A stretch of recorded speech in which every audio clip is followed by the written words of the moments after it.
जय हिंद सभी साथियों को। आज का जो ये अपना सेशन है रीजनिंग के सिलेबस को लेकर रहेगा। पहले हम छोटा सा एक सेशन ले रहे हैं और कल से आपकी क्लासेस सभी की सभी प्रॉपर उसके बाद हो जाएगी। पहले क्योंकि रीजनिंग का सिलेबस जानना जरूरी है, क्योंकि रीजनिंग का सिलेबस बहुत लंबा सिलेबस है मेरे दोस्त। लेकिन वर्तमान में अभी रीजनिंग में कौन से चैप्टर से क्वेश्चन आ रहे हैं, कौन से नहीं आ रहे हैं, तो उनके बारे में हम आज चर्चा करेंगे। मैं आपको एक मोटिवेशनल शायरी के साथ हम आज रीजनिंग सीखेंगे। कोई सी भी भर्ती परीक्षा क्यों ना हो, रीजनिंग हमारा कंप्लीट रहेगा। ठीक है, कंप्लीट 25 का है तो 25 रहेगा, 20 का है तो 20 रहेगा, अगर आप अच्छे से तैयारी करोगे तो। साथ में आपको मॉक टेस्ट के लिए सीटें भी इसमें प्रोवाइड करवा दी जाएगी। प्रतिदिन आपको पीडीएफ भी साथ में मिलेगा। बात करते हैं कि जिंदगी खेलती भी उसी के साथ है जो खिलाड़ी बेहतरीन होता है। जिंदगी खेलती भी उसी के साथ है जो खिलाड़ी बेहतरीन होता है। दर्द सबके एक से हैं मगर हौसले सबके अलग अलग है। दर्द सबके एक से हैं मगर हौसले सबके अलग अलग है। कोई हताश होके बिखर जाता है तो कोई संघर्ष करके निखर जाता है। यही जीवन की थ्योरी है मेरे दोस्त, यही जीवन का सिद्धांत है। तो शुरुआत देखो, देखते हैं। मैं आपके सामने टाइप है एक्सपर्ट नेम राम सर, आप जानते होंगे, काफी लंबा अनुभव है अपने राम सर को इन चीजों का। मैथ, रीजनिंग, कंप्यूटर 3 सब्जेक्ट में कवर करवाता हूं। तो बात करते हैं सबसे पहले दिशा परीक्षण। क्या सर डायरेक्शन का अभी वर्तमान में क्वेश्चन पूछा जाता है क्या? डायरेक्शन का वर्तमान में तो हो सकता है, चांसेस है भाई। वर्तमान में अगर मैं बात करूं डायरेक्शन की, तो कभी कभार एक क्वेश्चन इसका पूछ लेता है। दो के कभी चांसेस नहीं होते, लेकिन एक क्वेश्चन के 100% चांसेस होते हैं। जैसे एसएससी एग्जाम में तो दिशा का एक क्वेश्चन पूछा जाता है, 100% ध्यान रखना। और रेलवे एग्जाम में भी पूछा गया था, तो एक क्वेश्चन। अब सर कैसा क्वेश्चन पूछा जाता है, तो दिशा से देखो, दिशा का होता है कोडिंग डायरेक्शन टेस्ट। ये मैं अलग अलग आपको टाइप पढ़वाऊंगा। जो अभी जो क्वेश्चन आ रहा है ना, वो कोडिंग डायरेक्शन टेस्ट का देखने को मिल रहा है। कोडिंग डायरेक्शन टेस्ट आप कहीं से भी पढ़ो, लेकिन ये जरूर पढ़ना, ठीक है। कोडिंग डायरेक्शन टेस्ट यानी मैं रणनीति बताऊंगा आपको रीजनिंग में कि क्या सिलेबस और कहां कहां से क्वेश्चन पूछे जाते हैं। 100% जहां तक मेरा अनुभव है, और मेरा अनुभव खाली नहीं जाता, ये भी ध्यान रखना। सेकंड है कैलेंडर से क्वेश्चन पूछा जाता है क्या? कैलेंडर से अगर क्वेश्चन पूछा जाता है तो केवल लीप वर्ष और साधारण वर्ष का पूछा जाता है। बहुत कम दोस्त चांसेज होते हैं लीप वर्ष और साधारण वर्ष से क्वेश्चन पूछा जा सकता है, बाकी बहुत कम चांसेज होते हैं। बाकी अपने बहुत कम चांसेज देखने को मिलते हैं।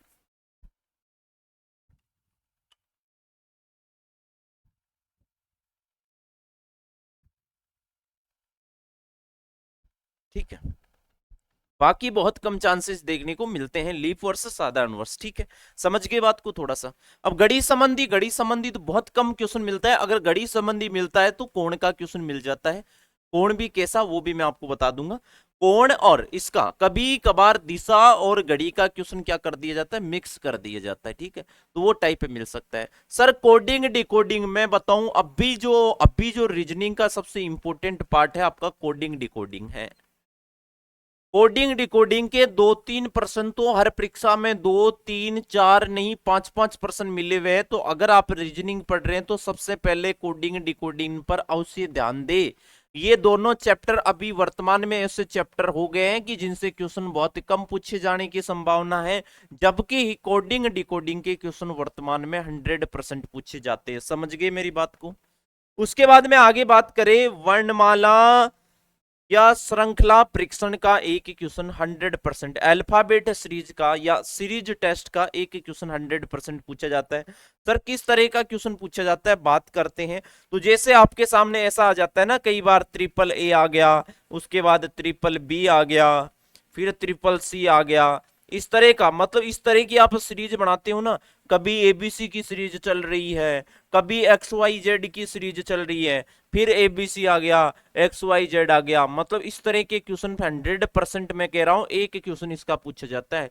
तो में से 100% एक क्वेश्चन इसका भी हर परीक्षा में लगभग पूछा जाता है। इस तरह के क्वेश्चन आपने देखे होंगे जिसमें बीच में स्पेस छोड़ देता है। जैसे मेरा क्वेश्चन अगर मैं यहां से बनाऊं, समझ चाहता हूं थोड़ा सा, डिलीट हो गया उसके लिए। चलो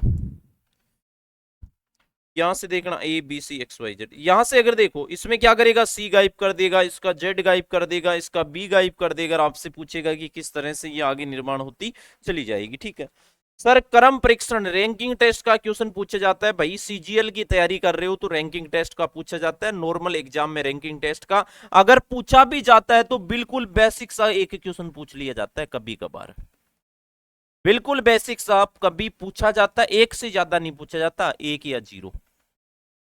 भाई सबसे इंपॉर्टेंट है व्यवस्थित क्रम, ये तो था क्रम परीक्षण और ये था व्यवस्थित क्रम, सिटिंग अरेंजमेंट जिसको बोलते हैं। कोई सी भी भर्ती परीक्षा देख लो, एक क्वेश्चन या दो क्वेश्चन या तीन क्वेश्चन या चार क्वेश्चन तक आपको देखने को मिलते हैं। दो क्वेश्चन तो 100%, मैं कहता हूं सेकंड अगर हम इंपॉर्टेंट पार्ट देंगे वो सिटिंग अरेंजमेंट को ही देंगे। सेकंड कोडिंग डिकोडिंग के बाद में अगर सेकंड कोई पोर्शन है बड़ा रीजनिंग का तो वो अपना सिटिंग अरेंजमेंट ही है, ध्यान रखना। सिटिंग अरेंजमेंट से बहुत सारे क्वेश्चन अपने पूछे जाते हैं, मैं कह रहा हूं एक नहीं दो नहीं तीन नहीं दोस्त, चार चार क्वेश्चन भी पूछे गए हैं सिटिंग अरेंजमेंट से। देखो मैं आपको पूरा पजल टेस्ट है, तो पजल टेस्ट का क्या होता है, पजल टेस्ट बड़े एग्जाम में पूछी जाती है, जैसे उच्च लेवल का हाई लेवल का एग्जाम होता है, हाई लेवल के एग्जाम में पजल आपकी पूछी जाती है, ठीक है। इसके अलावा पजल नहीं पूछी जाती है ना, तो ये हम पढ़ेंगे लेकिन लास्ट में पढ़ेंगे। उसके बाद रिश्ता संबंधी, अगर तीसरा मैं कहता हूं 100% क्वेश्चन बनने वाला कोई चैप्टर है तो वो है ब्लड रिलेशन, रक्त संबंध, खून का रिश्ता जिसे आप बोलते हो। एक सीरियल आता था कि ये रिश्ता क्या कहलाता है, उसमें रिश्ते को कोई कुछ नहीं समझ पाया था लेकिन हम रिश्ते को बड़े प्यार से अच्छे से समझेंगे, ठीक है। बात समझ में आ गई, रिश्ता संबंधी बात आपके लोगों के। रिश्ते का क्वेश्चन अगर आप कहोगे सर किस रिश्ते का, तो या तो पॉइंटिंग फॉर्म का क्वेश्चन पूछा जाता है, मतलब पॉइंटिंग फॉर्म का मतलब इशारा वाला प्रश्न, या दूसरा मैं आपको कह दे इशारे वाले प्रश्न, या दूसरा मैं आपको बता देता हूं कोडेड ब्लड रिलेशन, जिसमें आपको A@B कोडेड ब्लड रिलेशन आपको दे देता है। A@B का मतलब है ए बी की माता है, A#C का मतलब ए सी का पिता है। इस तरह के क्वेश्चन आपसे ब्लड रिलेशन में पूछे जाते हैं। तो तीसरा इंपॉर्टेंट जिसका क्वेश्चन 100% पूछा जाता है वो। और चौथा भाई सीरीज, इसको कौन रोक सकता है, सीरीज हुआ, लुप्त पद हुआ, या तीसरा मैट्रिक्स। देखो मैट्रिक्स तो कभी कभार देखने को मिलती है, कभी कभार देखने को मिलती है मैट्रिक्स तो, लेकिन ध्यान रखना कभी कभार, और वो भी रेयर चांसेस में एक या जीरो क्वेश्चन इसका देखने को मिलता है, ये ध्यान रखना। लेकिन ये जो श्रेणी और जो लुप्त पद है इन दोनों को हम मिलाकर इंपोर्टेंट पोर्शन कहेंगे, और इन दोनों में से हम दो या तीन क्वेश्चन का कहते हैं कि कोई भर्ती परीक्षा में दो, कोई में तीन, तो कोई में एक। ऐसा कभी नहीं होगा कि इन दोनों चैप्टरों से क्वेश्चन नहीं आएगा, और कभी कभी तो दो दो क्वेश्चन दोनों के, मतलब टोटल चार क्वेश्चन भी पूछे गए हैं। मैं आपको वो बता रहा हूं जिनके क्वेश्चन पूछे जाते हैं, मतलब चौथा अपना जो इंपॉर्टेंट पार्ट बनेगा हम इन्हीं चैप्टरों पर पहले फोकस करने वाले हैं। मैट्रिक्स के बारे में बता दिया, गणितीय संक्रिया मैथमेटिकल ऑपरेशन, मैं बोलता हूं दोस्त 100% एक या दो क्वेश्चन पूछा जाता है। तो अगला अपना इंपोर्टेंट पोर्शन हो जाता है मैथमेटिकल ऑपरेशन, 100% पूछा जाता है, इंपोर्टेंट हम इसको कहते हैं अभी के हिसाब से। इसमें क्या करता है, प्लस ऐसे 20 में भाग देना 5 का और गुणा करना 4 का, 20 में भाग देना 5 का और गुणा करना 4 का। अब अगर तुम लोगों ने 5 गुणा 4 कर दिया तो 20/20 एक हो जाएगा, लेकिन जो इसका नियम होता है उसमें कहते हैं पहले भाग लगाना है। तो 20 में 5 का भाग लगाओगे 4, और फिर 4 को 4 से गुणा करोगे तो 16। यानी मेरा कहने का मतलब है इसका जो परिणाम बनेगा वो इस तरह से बनेगा 20/5 गुणा 4, ये देखो 4 4 कितना 16, ठीक है। अगला आपके सामने आ जाता है तार्किक वेन आरेख, बिल्कुल भाई क्वेश्चन पूछा जाता है अभी भर्ती परीक्षाओं में, तार्किक वेन आरेख का इंपॉर्टेंट पार्ट है, इंपॉर्टेंट पार्ट है। जैसे आपसे कह दिया, आपसे कह दिया भाई महिला डॉक्टर पुरुष, महिला डॉक्टर पुरुष, अगर इस तरह दे दिया मैंने, तो क्या सारी की सारी महिलाएं डॉक्टर होती है क्या, आप कहोगे नहीं सर। क्या सारे के सारे डॉक्टर महिलाएं होती, नहीं सर। क्या सारे के सारे पुरुष डॉक्टर होते, नहीं सर। तो अगर ऐसा कंडीशन अगर आपके सामने बन जाए तो इसका जो वेन डायग्राम ध्यान से देखना, वेन डायग्राम अगर मैं आपको बना के बताऊं, डॉक्टर साहब बीच में आ जाएंगे, डॉक्टर साहब कहाँ आ जाएंगे, बीच में आ जाएंगे। कुछ डॉक्टर तो पुरुष होते हैं और कुछ डॉक्टर क्या होती है, महिलाएं। मतलब इस तरह का आपको वेन डायग्राम देखने को मिलेगा। तो इस तरह के डायग्राम को हम क्या बोलते हैं, चैप्टर का नाम लॉजिकल वेन डायग्राम बोलते हैं। दूसरा है वेन आरेख, जो भी सेम का सेम वेन आरेख, दोनों एक ही बातें हैं, सेम सी बातें हैं, ठीक है। अगला पासा, वेरी इंपॉर्टेंट पोर्शन है, पासा पढ़ना ही पढ़ना है, इंपॉर्टेंट पोर्शन है, पासे का ध्यान रखना। गण गनाप का बहुत रेयर चांस में क्वेश्चन देखने को मिलता है, तो पहले नामकरण 0 का, उसके बाद नामकरण 1 का। रेयर चांसेस होता है कि क्वेश्चन मिले, लेकिन डासा पासा होता है, पासा चाहे तो खुला पासा हो चाहे बंद पासा हो, दो पासे होते हैं, एक तो खुला पासा, एक होता है बंद पासा। इनके क्वेश्चन पूछे जाते हैं भाई, एक क्वेश्चन तो पूछा ही पूछा जाता है। और जो आपका बंद पासा वापस दो तरह का होता है, एक साधारण पासा और दूसरा होता है मानक पासा। तो एक साधारण पासा और दूसरा होता है मानक पासा, ये आप लोगों को ध्यान में रखना है, ठीक है। अब अगला एनालॉजी, समरूपता भी पूछी जाती है। देखो समरूपता को अगर मैं आपको कहूं तो इसमें आप कह सकते हो लुप्त संख्या वाले में, इसमें आप समरूपता को ले सकते हो। और बिल्कुल इंपॉर्टेंट पोर्शन है आप लोगों के लिए एनालॉजी भी, एनालॉजी को भी अच्छे से रखना है। 0 1 1 0 तो होता ही नहीं, 1 2 3 क्वेश्चन इसके भी पूछ लिए जाते हैं, ठीक है। वर्गीकरण का बिल्कुल ये भी सेम पोर्शन है, इंपॉर्टेंट है वर्गीकरण भी, क्लासिफिकेशन। सर सार्थक क्रम, प्रॉपर ऑर्डर, बिल्कुल इंपॉर्टेंट पोर्शन है। और एक क्वेश्चन की गारंटी लेता हूं, ज्यादा नहीं मिलेगा, एक क्वेश्चन इसका आपको मिल जाता है। सर क्या सारे इंपॉर्टेंट है क्या? बिल्कुल, मैंने आपको क्वेश्चन वाइज बता दिए सर। ऐसे तो बहुत सारे क्वेश्चन हो गए भाई, किसी चैप्टर से 0 भी हो सकता है, किसी से नहीं भी। जैसे मैंने कहा गणगनाभ अगर ना भी पढ़ो तो चलता है, लेकिन पहले ये चीजें होनी जरूरी है, इसका ध्यान रखना, ये इंपॉर्टेंट है। सार्थक क्रम, दर्पण प्रतिबिंब, जल प्रतिबिंब, छुपी आकृति, तीनों इंपॉर्टेंट पोर्शन है, तीनों इंपॉर्टेंट पोर्शन है। किसी भर्ती परीक्षा में एक क्वेश्चन पूछा जाता है, 0 तो होता ही नहीं इनका, कभी 2 कभी 3 और कभी 4 क्वेश्चन भी पूछे जा सकते हैं। 1 2 3 4 का क्रम अपना रह जाता है। वेरी वेरी इंपॉर्टेंट पोर्शन है, आकृतियों वाला पोर्शन बहुत ही महत्वपूर्ण पोर्शन आप लोगों के लिए बनता है। आकृति पूरी करना, संभावना होती है कभी कभार आकृति पूरी करना।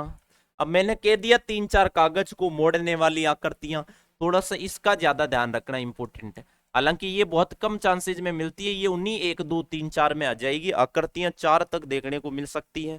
उसके बाद में वर्गीकरण चैप्टर आ गया था, श्रृंखला हमने पहले देख लिया था, वर्गीकरण और श्रृंखला अपना हो गया था। तो ये 25 चैप्टर आपके, ये 25 चैप्टर हम रीजनिंग में पढ़ने वाले हैं। टोटल 25 चैप्टर पढ़ने वाले हैं, जिसमें से इंपॉर्टेंट मैंने कितने दे दिए आपके सामने। इंपॉर्टेंट एक तो कोडिंग डिकोडिंग को दिया गया, सेकंड देखो ये तीनों पोर्शन को हम एक में ही शामिल किए थे। उसके बाद में व्यवस्थित क्रम, सिटिंग अरेंजमेंट इंपॉर्टेंट पोर्शन है, रिश्ता संबंधी इंपॉर्टेंट है, श्रेणी लुप्त संख्या इंपॉर्टेंट है, मैट्रिक्स कभी कभार मिल जाता है, ये इंपॉर्टेंट पोर्शन है आप लोगों के लिए, मैथ में भी काम आता है, रीजनिंग में भी। तार्किक वेन आरेख आपके लिए इंपॉर्टेंट पार्ट है, दोनों के दोनों। उसके बाद में पासा इंपॉर्टेंट है, समरूपता, वर्गीकरण, यानी सारे के सारे दे दिए क्या सर? तो मैंने वही चैप्टर लिखे हैं जो अक्सर परीक्षा में पूछे जाते हैं। और मैं कहता हूं अगर आप मेरे साथ में रीजनिंग के साथ में जुड़े रहोगे तो कोई सी भी भर्ती परीक्षा हो, आप 100 में से 100 स्कोर करोगे रीजनिंग में। अब इसमें देखो कुछ चैप्टर मुझे पता है आप कहोगे सर कहाँ गए चैप्टर, तो वो इनमें आगे देखो, जो अभी मैंने आपको बताया था वेन आरेख के बारे में, ये लॉजिकल, ये तार्किक वाला, इसमें आपका न्याय निगमन आ जाएगा। इसमें क्या आ जाएगा? न्याय निगमन आ जाएगा, कथन निष्कर्ष आ जाएंगे, है ना। ये चिंता मत करना, वो उन्हीं से बनते हैं, कथन निष्कर्ष भी आपको इसमें देखने को मिल जाएंगे। तो ये था अपना परिचय रीजनिंग का। और कल से हम एक नए चैप्टर की शुरुआत करेंगे, बेहतरीन चैप्टर जो इनमें होगा।